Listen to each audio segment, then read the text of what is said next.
ஸ்ரீவில்லிபுத்தூர் ராமகிருஷ்ணாபுரம் அருள்மிகு ஸ்ரீ முத்துக்காளியம்மன் திருக்கோவில் 3ஆம் ஆண்டு வருடாபிஷேகம்.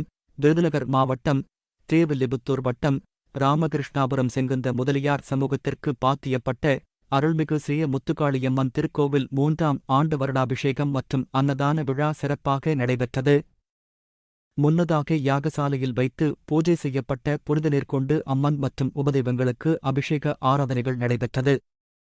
விழாவில் அப்பகுதி வாழ் பொதுமக்கள் மற்றும் ஸ்ரீவில்லிபுத்தூர், மதுரை உட்பட தமிழகத்தின் அனைத்து பகுதிகளிலும் இருந்தும் ஆயிரக்கணக்கான பக்தர்கள் கலந்து கொண்டு சிறப்பித்தனர். விழாவில் கலந்து கொண்ட அனைவருக்கும் திருக்கோவில் நிர்வாகம் சார்பில் அன்னதானம் வழங்கப்பட்டது. விழாவிற்கான ஏற்பாடுகளை கோவில் விழா குழுவினர் சிறப்பாக செய்திருந்தனர்.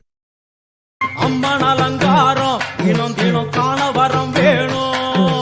அம்மன் அலங்காரம் தினம் தினம் காண வரம் வேணும். அம்மன் உள்ளூர் செய்திகள் முதல் உலகச் செய்திகள் வரை தெரிந்து கொள்ள மதுரை முரசு சேனலை சப்ஸ்கிரைப் செய்யுங்கள்.